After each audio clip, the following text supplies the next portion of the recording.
All right, so we introduced the rules, the procedure of drawing Lewis structure.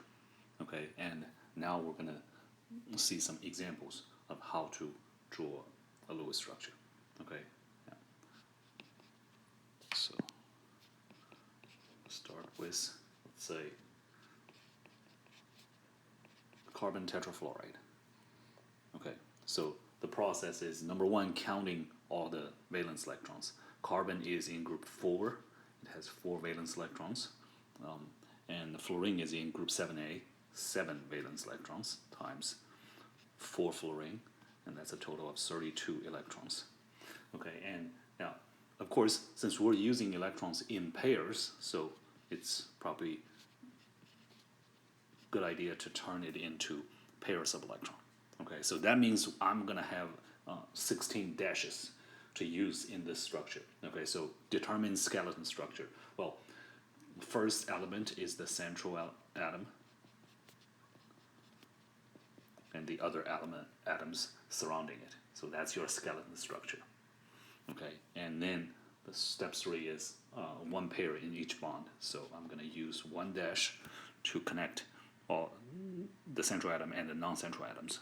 Okay, and then step number 4 is giving non-central atoms octet. So 1, 2, 3. Now fluorine, top fluorine has octet. 1, 2, 3. 1, 2, 3. 1, 2, 3. So all the fluorine have octets. Okay, now, and at this point, I have used 4 times 4, 16 pairs of electrons. So all 16 pairs of electrons are used. I don't have anything left, so I don't need to put them on the central atom. And then I look at my central atom. Okay, this carbon has an octet. Carbon does have 4 pairs of electrons surrounding it. That is an octet. So everybody's happy. This is a good Lewis structure. Okay, now, and now.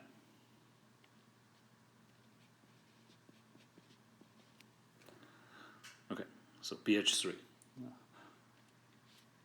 Boron has 3 valence electrons. Hydrogen has 1. You have 3 hydrogen, and that's a total of 6. Okay, that's 3 pairs. Okay, so central atom, hydrogen, hydrogen, hydrogen, 3 bound in each. One pair in each bond, and we got this Lewis structure, and we got this, and we used up all of our 3 pairs of electron. Okay, and hydrogen doesn't really need octet. Hydrogen is going to be absolutely happy with 2 electrons because it's in the same row with helium. Okay, but you look at boron. Boron didn't have an octet here. Boron only has 6 electrons. 6 electrons surrounding it. Okay, but you also don't have. Step number 6 says central atom doesn't have octet. Now,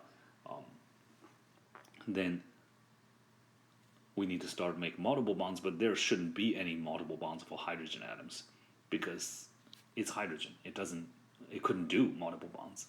This guy can take up to 2 electrons, and that's it.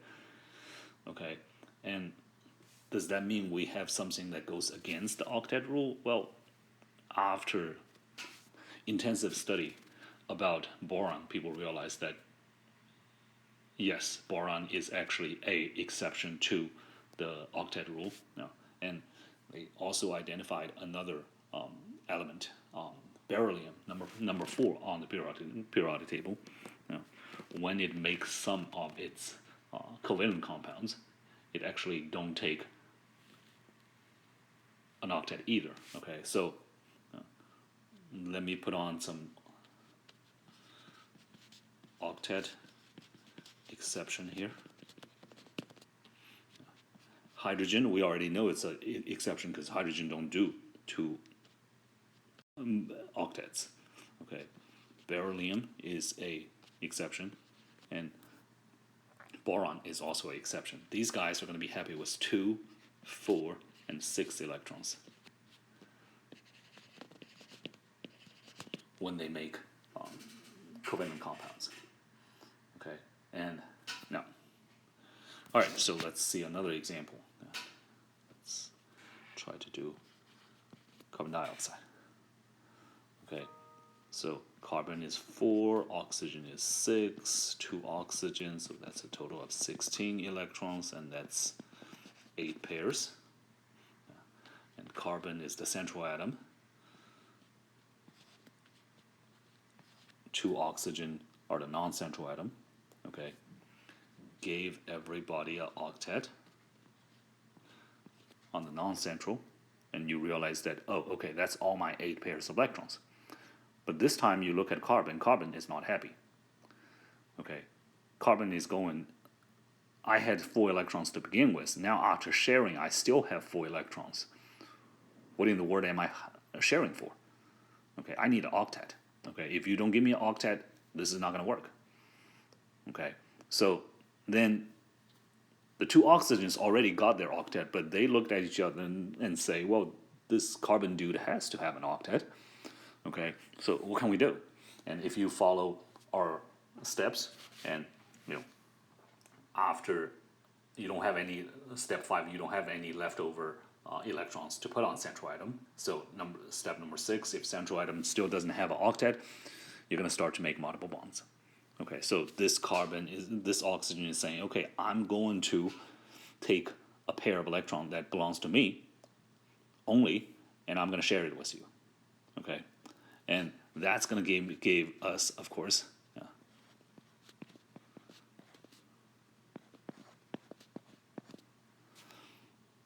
a double bond between oxygen and carbon.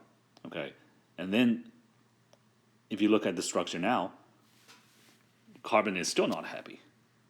Right? What's with 6 electrons? I want 8. Give me 8 or I'm out of here.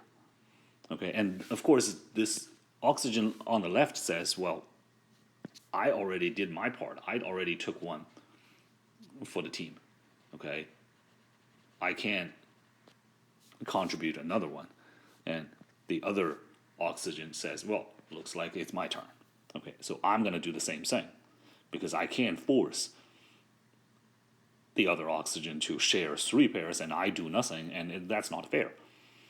Okay, so eventually you get to the structure of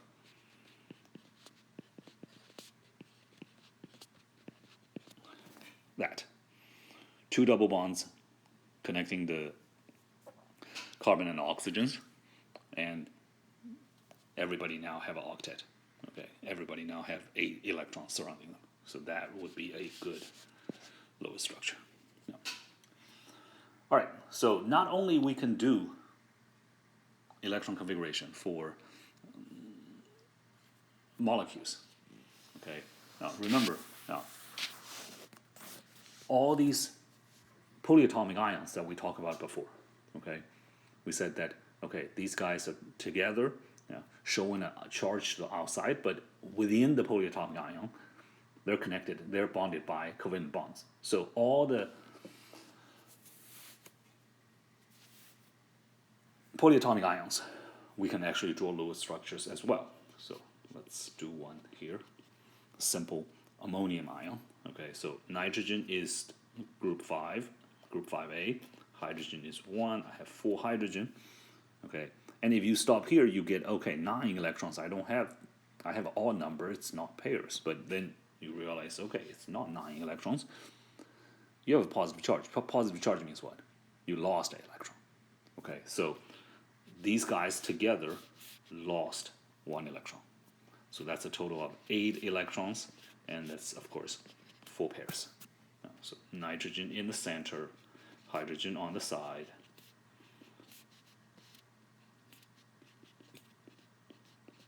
One pair in each bond, and you used all your 4 pairs, and nitrogen has an octet, all hydrogens have 2 electrons, everybody's happy. But just to make sure people know that you're dealing with a polyatomic ion, for all the polyatomic ion Lewis structure, we would actually put a bracket on it and show the charge.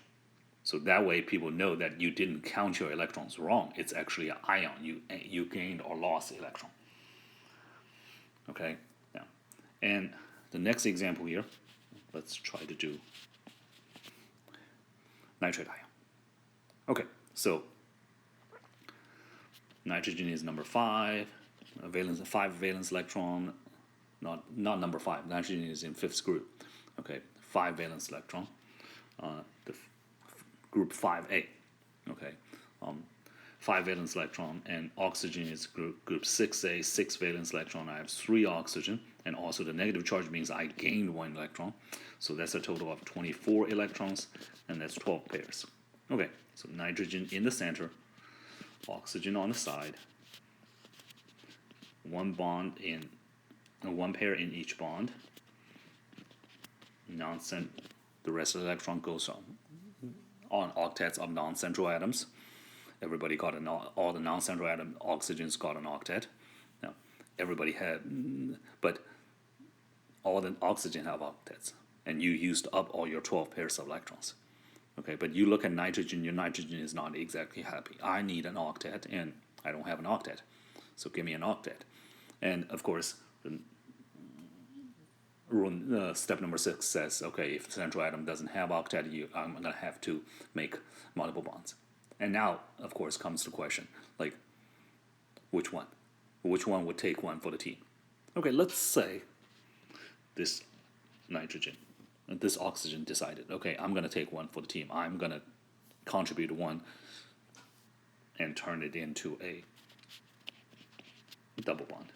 Okay, and then you would have nitrogen, oxygen, oxygen, and then double bond oxygen with 2 pairs of electrons to its own. And okay, then you put in the bracket and the negative charge. Okay, so see, that looks like a good Lewis structure. Okay, but that was before we had the technology to look into, to test, okay, these ions. Okay, people thought, okay, this is perfect. Okay, so a nitrate ion would have 3 nitrogen oxygen bonds. 2 of them, 2 are single bonds, and 1 is double bond. And of course, everything makes sense. Everybody has an octet. This got to be right. But then comes technology. Okay, people start to be able to study these ions. Okay, and eventually people start to be able to kind of look into these ions and molecules. And now we got a problem. What do we realize is that instead of having 2 different types of bonds within the nitrate atom, the nitrate ion, okay, everything that we are studying comes back to suggest that all 3 bonds within the nitrate ion seems to be equivalent. Okay, and here comes the even weird part. All 3 bonds seems to be a little bit stronger than single bond, and then all of them seems to be a bunch weaker than double bonds. Okay, double bonds are stronger than single bonds. I think everybody can understand that. Sharing 2 pairs of electrons is going to be harder to separate from sharing 1 pair of electrons. Okay, but this bond that we see from outside for nitrate ions seems to be a little bit stronger than single bond and weaker than double bond. So now that's the reality, so you got to have an explanation for that. What happened? Okay, so here's the reasonable explanation that people come to. Okay, now think about this. Now, this oxygen has to take 1 for the team, doing the double bond. Okay, and now from a individual atom's standing point, you can say, well, if this oxygen have feelings, he's not going to be happy. Why me? Why do I need to share extra? You guys, the other 2 oxygens, you don't share. Now, why do I have to share? And this is not fair. This is not. And when you have those situations, that's not fair. Okay. Now, see those carbons over there. Those carbons and the oxygen, they share fairly. Okay. Okay. And that makes them very stable. Okay. And I want us to share equally. Well, how? nitrogen only need an octet. Okay, it's not like everybody else can make a double bond because your nitrogen is going to be way over octet. Okay, so what do we do? Okay, so eventually, to be fair, the only way out of this is that, okay, it's not just this oxygen taking one for the heme. Instead, the three oxygens are in turn taking one for the team. What do you mean? Well, for a split moment, okay, this oxygen is sharing with double bond. And then, for the next moment, this oxygen get all his electrons back. This oxygen is taking one for the team.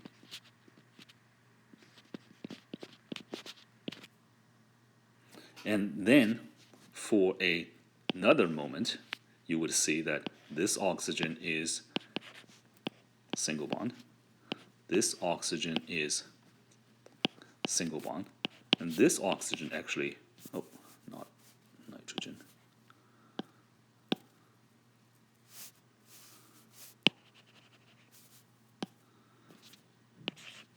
This oxygen is taking one for the team. And now, how do they do this? They kind of rotate between these three different formats. Okay. Each oxygen equally take the responsibility of sharing one more pair of electrons with the nitrogen. Okay. And this row of sharing is rotating between all three non-central oxygens. And of course, this is a much more fair way of sharing. Okay, so what about us looking in from outside? I see all three bonds equivalent.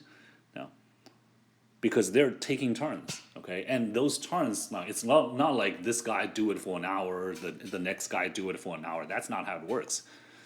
Okay, you can almost view this as, okay, this guy takes it for like 0.01 millisecond. The next guy take it for 0.01 millisecond. The guy after that takes, 0.01 millisecond. Okay. And when you're looking from outside in, you don't see a split moment. What you see is kind of an average. So what observed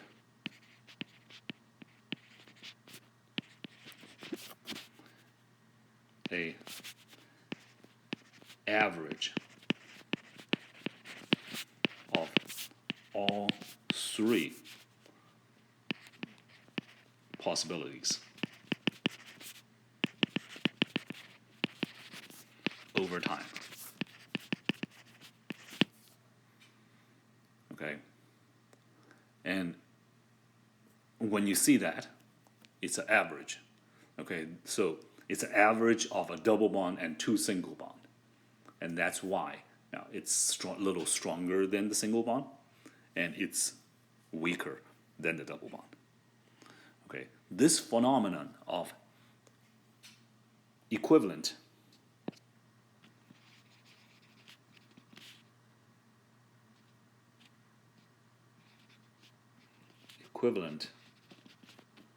non-central atoms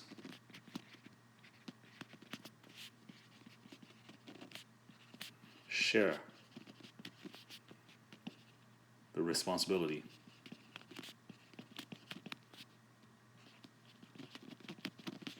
of making multiple bonds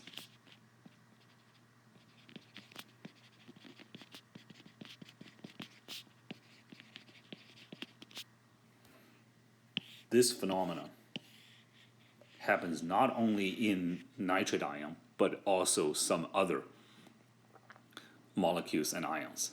And we call this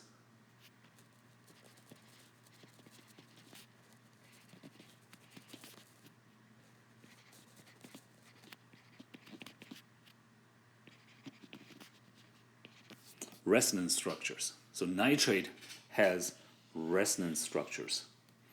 Okay?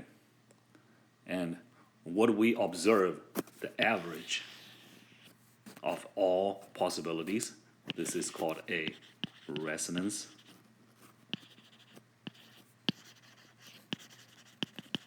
hybrid, combining all possibilities. Okay, and now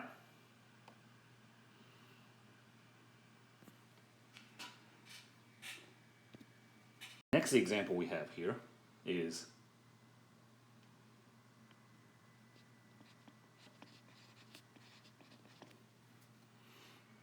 HClO4. Okay, and now before we do HClO4, let's count its number of electrons. Hydrogen is 1, chlorine is in group 7A, oxygen is group 6A, times 4, 32 electrons, 16 pairs. Okay, now how do we determine the skeleton structure? Hydrogen cannot be a central atom. Okay, hydrogen can only have 2 electrons or 1 pair of electrons. Okay, so how can it be central bonded to multiple atoms? It can't. Okay, so chlorine here in this case is the central atom. Okay, and all the oxygens are bonded to it. Okay, now, and before we decide, okay, where to put hydrogen, okay, because you can see it's probably not likely that you put your hydrogen on chlorine because that's going to exceed an octet.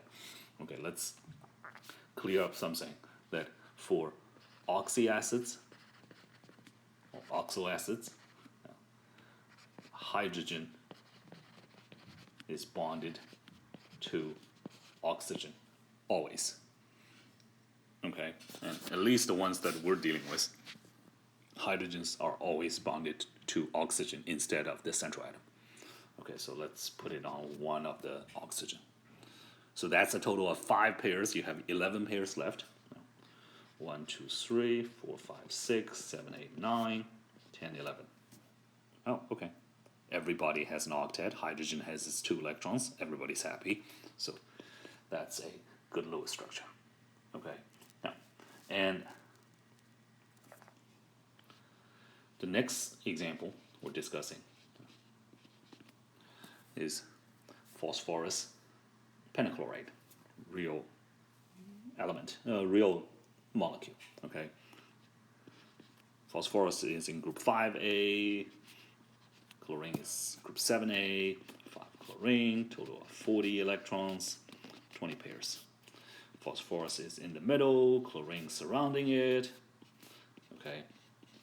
And of course, you would wonder, well, where does the other chlorine go? Like, I have 4 chlorine bounded to phosphorus. Phosphorus got an octet that way. Now, does that mean my other chlorine would have to bond to one of the chlorines? No. Okay. Well, people thought about that. Okay, but then by the time we have technology to look into molecules, we realize, oh, okay, particularly for phosphorus, for PCl5, it's not the case. Yeah. What do you mean? Well, PCl5 actually have all 5 chlorines bonded to the central atom phosphorus. Everybody has an octet, of course, except for phosphorus. Okay, you did use all your 20 pairs. Each chlorine have 4 pairs surrounding it, so 5 chlorine is total of 20 pairs. The only thing that seemingly going against our rule is that phosphorus, in this case, exceeded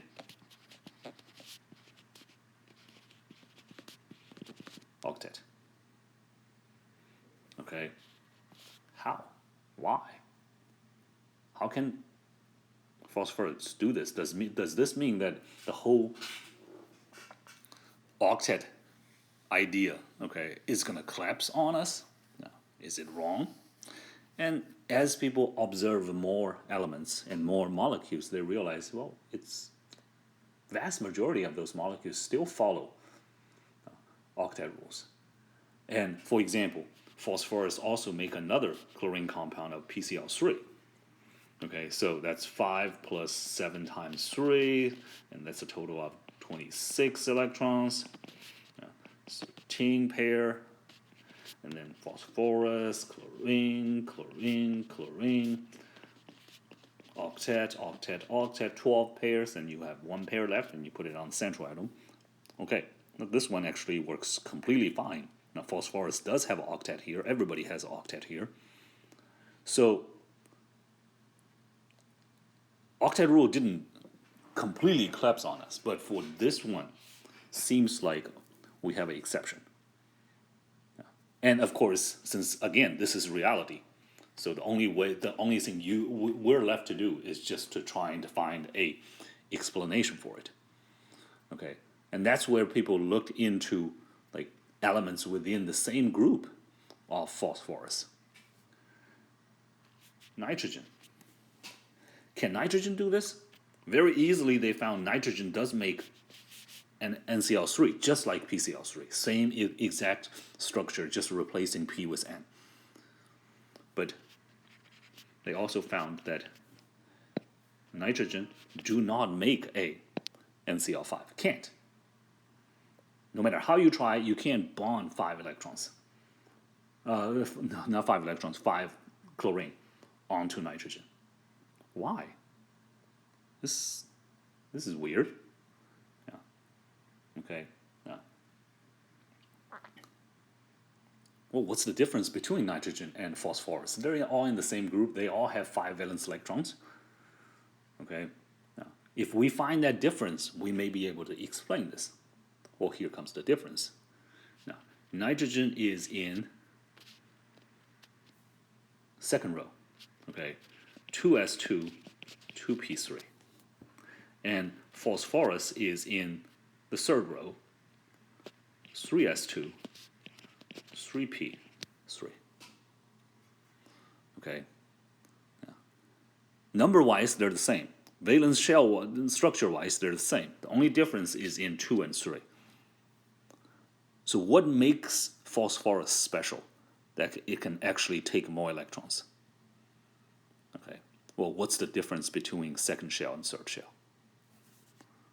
Well, remember, third shell is not just, second shell is 2s and 2p, that's it.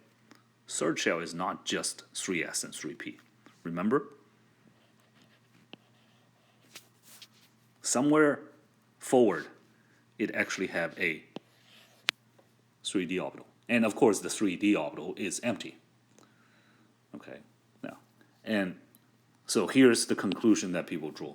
Okay,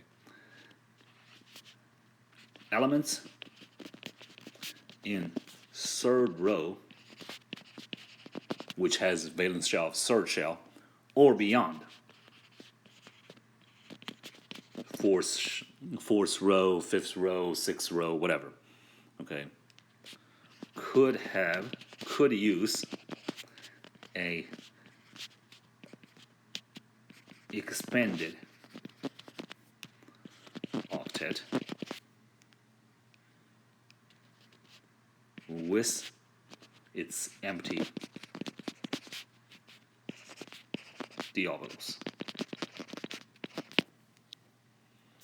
Okay, now, what do you mean by that? Okay, so when you have elements in the third row or higher, now, as the central atom, most likely it's going to be a non-metal element, of course, because metals make ions. Okay, these guys, non-metals tend to do covalent bonds.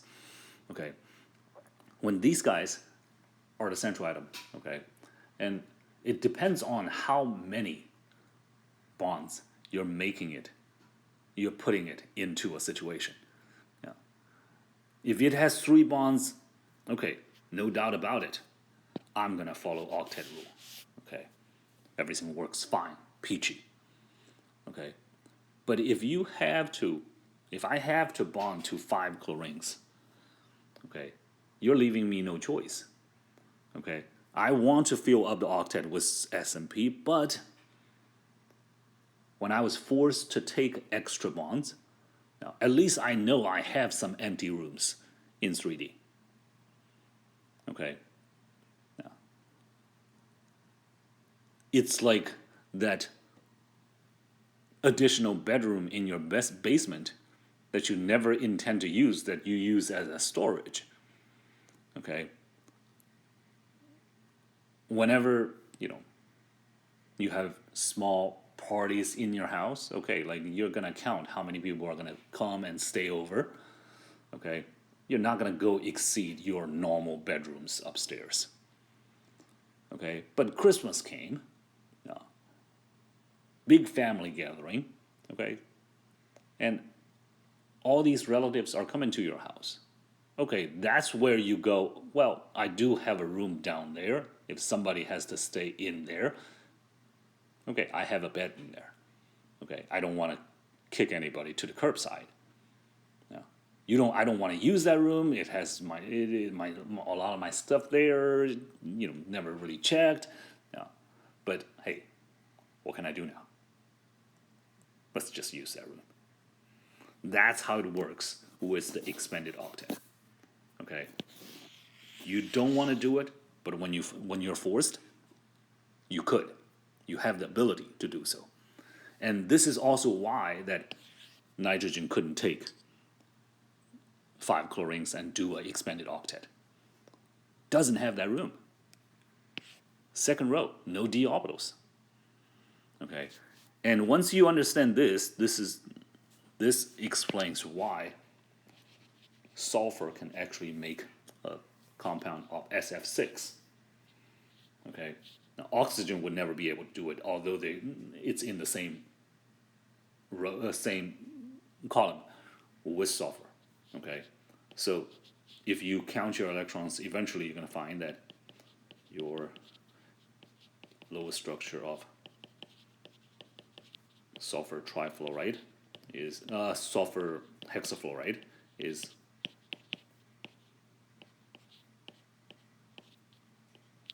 like this. Okay, total of 48 electrons, 24 pairs. And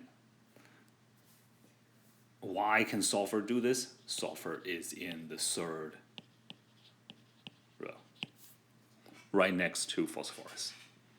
Okay, so expanded octet works there. I have to bond with 6 fluorine. Well, that's what I'm going to do. And now,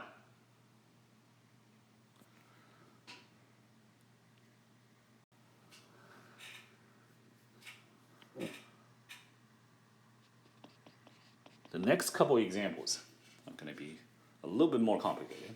Okay, and now for H2SO4.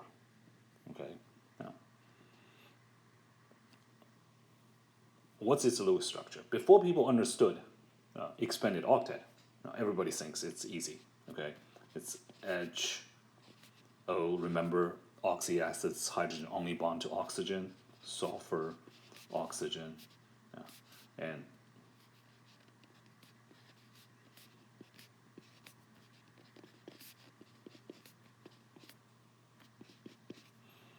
one times 2, 6, 6 times 4, 32 electrons, 16 pairs, and you count your electrons here, you got 16 pairs. Everybody think that this is the perfect Lewis structure before we understood the expanded octet. Okay, and now, but after people discovered that sulfur, being an element in the third row as a central atom, could do a expanded octet, okay, people will start to wonder, well, would it be possible that this one actually have a structure like this?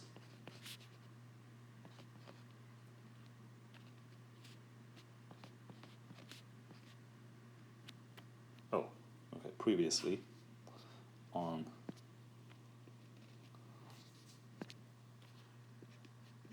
that one you have 2 hydrogens. Yeah.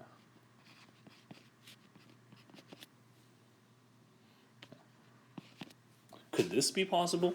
No. Everybody still have an octet except for sulfur, which has a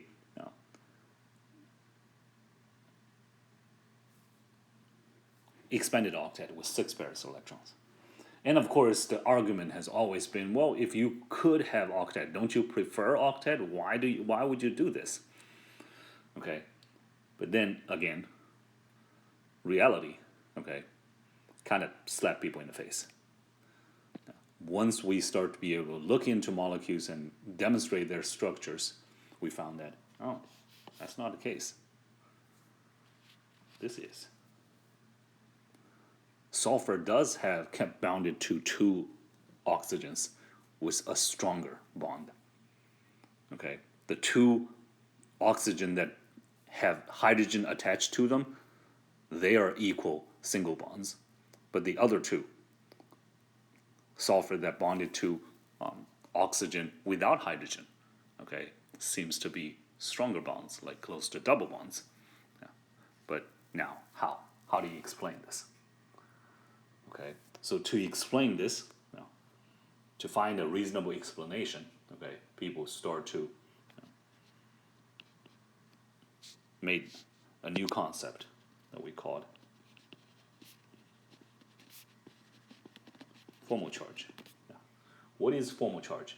Formal charge is a number that we use, okay, on every, it's kind of like oxidation number we did before. Okay, this applies, now in the way it applies to every atom in a given Lewis structure.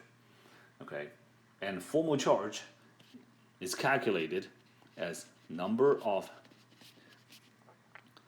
valence electrons in neutral atom minus 1/2 of the number of bonding electrons. Why do you do 1/2? Because the bonding electrons are shared between 2 atoms. Okay, so if you're calculating how many electrons belongs to one particular atom, you can only count half of the bonding electrons belongs to one atom. The other half belongs to the other atom in the bond. Okay, and then minus the total of number of non-bonding electrons for this particular atom. Now, what are non-bonding electrons? All these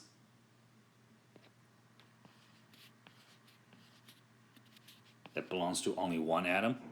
Okay, these are non-bonding electrons. Okay, and now, what does formal charge do? Formal charge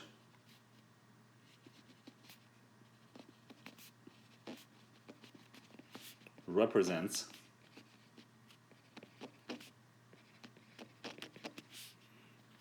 kind of the electron gain or loss during bonding. Okay.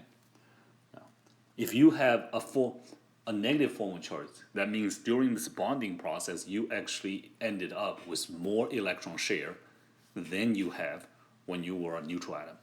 If it's a positive formal charge, that means you actually during this bonding process got less of the electron share than what you normally would have as a neutral atom. Okay, and there are 2 rules that we apply on formal charge. That number 1, we want formal charge to be as close to 0 as possible. Okay, and number 2,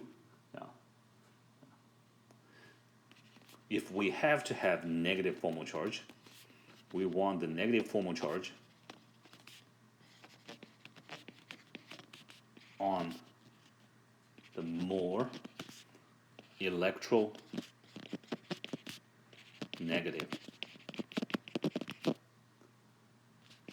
atom. Okay, what do you mean by this? No. Okay, we all already know that electronegativity is the number that we use to measure the ability to attract shared electrons, right? So more electronegative means what? means this atom is attracting the shared electrons harder. Okay, so if you're gonna have formal charge, what does negative formal charge mean? Negative formal charge means that we just talked about it earlier. Negative formal charge means that during this bonding process, your element, okay, got a bigger share of the shared electrons compared to when it's a neutral atom. So the stronger atoms getting a bigger share. Of course, the stronger atoms getting a bigger share. Yeah, that's the jungle rules, and that's exactly what's happening in the world of atoms. Whoever is stronger, whoever attracts electron more, gets bigger share. Okay, and no other moral or measurement applies there. Okay. All right. So with this, let's look at these formal charges. Okay. So let's look at how the formal charge work on these two Lewis structures. Now, so for this Lewis structure, okay, let's see this oxygen. This oxygen formal charge should equal to oxygen's number of valence electron 6 in neutral atom minus 1/2 of number of bonding electron. This particular oxygen here has one pair of bonding electron. That's 2 bonding electron. So 1/2 times 2. This oxygen also have 6 non-bonding electron. These 3 pairs all belong to this oxygen. So 6. And that 6 minus 1 minus 6 gave me -1. Okay, so this oxygen is -1, and similarly you can calculate, and this oxygen is in the exact same setup, so this guy also have -1. Okay, and if you look at the oxygens,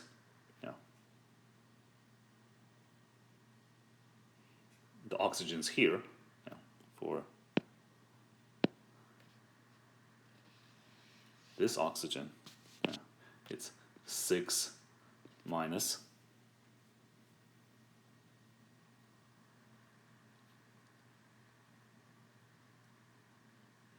1/2. This guy has 2 bonds. So that's a total of 4 bonding electrons. And then this guy also have 2 lone pairs, electrons that only belong to itself. So 4 bonding electrons, 4 non-bonding electrons. So 6 minus 2 minus 4. Oh, okay, this one has 0. And similarly, you can figure out that this one also have 0. Okay, and what about the sulfur? So for the sulfur is also in group 6. So 6 minus, all sulfur has in this structure is 8 bonding electrons. So 1/2 times 8. Does sulfur here has any non-bonding electrons? No. Okay, so sulfur here minus 0 non-bonding electrons have +2. So your formal charge here is -2 for sulfur, -1 for the 2 oxygen with no hydrogen, and 0 for the 2 oxygen that has a hydrogen attached to them. Now, on the other hand, if you look at everybody on this Lewis structure, this oxygen, this oxygen, this oxygen, this oxygen, you would find that all the oxygens starts with 6 minus, all the oxygens have 2 bonds. Whether it's a double bond or 2 single bond, they have 2 bonds. So that's 4 bonding electrons minus 1/2 of it. And all the 4 oxygens have 2 pairs of electrons belong to itself. So that's a total of 4 non-bonding electrons. So all the oxygens are 0. What about the sulfur? Sulfur has 6 bonds around it. So 6 minus 1/2, 6 bonds means 12 non-bonding electrons. sulfur doesn't have any 12 non-bonding electrons. Sulfur doesn't have any non-bonding electrons. So, that equals 0 as well. So so all oxygen on this structure has 0, and sulfur has 0. Hydrogen, okay, pretty much always have 0 as when it has one single bond attached to it, because it's 1 minus half of 2. Okay, yeah. So the difference between the two Lewis structures now is obvious. This one has all formal charge equal to 0.